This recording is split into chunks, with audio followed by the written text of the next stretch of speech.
Hello. We've talked about a lot of punctuation over the last few weeks. We did commas, colons, semicolons, apostrophes, dashes, hyphens, and ellipses. I think that's all of them. Um, so instead of springing another punctuation on you, I actually think you know how to use the rest.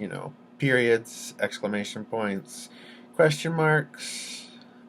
Those are things that I think you've mastered already. So I'd like to do just a review this week and next week. So this week we're going to be reviewing commas, colons, and semicolons. And you can go back and watch the lessons on those. That would be a great resource for you. I'm just going to briefly go over what you can do with those three punctuations. So commas. Remember, if you have a compound sentence, that means two clauses. Clause is a sentence. It's got a subject and a verb. So if you've got two sentences, two clauses that have a subject and a verb, you can join them together with a comma and a conjunction. So conjunctions are like and, but, or, therefore, because, things like that. So that's the biggest use of the comma in my mind because so many people mess it up. You've got to remember to put in the conjunction. Don't just use the comma. That's called a comma splice, and it is wrong. So two clauses you want to hook together, comma and conjunction.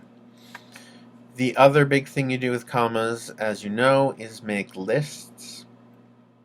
So a list of three or more things needs commas in between those things. And if those things themselves have commas already in them, like if they're book titles or whatever they might be, song titles that have a comma in them already, then you're going to join that list with semicolons. Okay, so semicolons, if the items in the list have commas in them already. If they don't, then comma use in between each one for a list. Remember, the semicolon is the dot and the comma, so it's going to be a harder stop than a comma. A comma you pause, right? So with a semicolon, you're going to pause a little longer, but not as long as you would with a period. So you can remember that because the semicolon has a period and a comma sort of in it. So it's in between those two.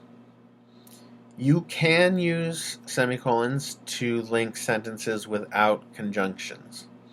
So if you have two clauses, two sentences that you want to put together without a conjunction, then you need to use the semicolon in between them. Colons are mostly used to introduce a list or an idea. They don't come after verbs, but you can use them after any other part of speech.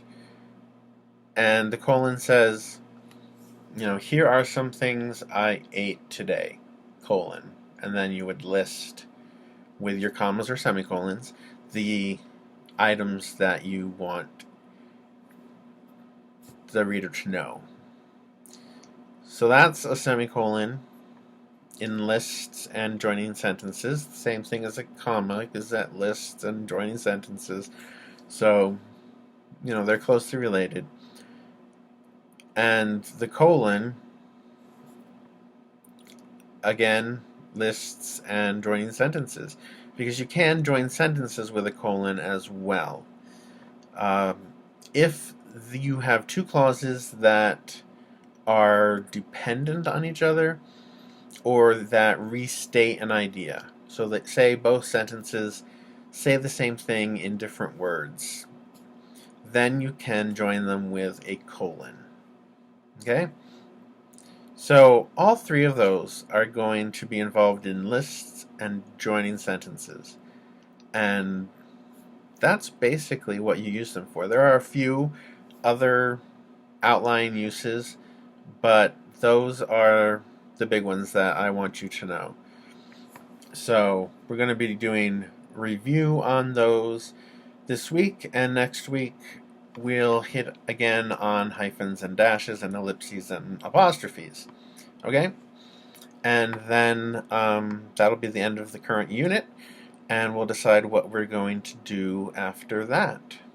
All right. Thank you guys for listening. I will post the IXL assignments. They are due Friday. And other than that, have a great day. Read something.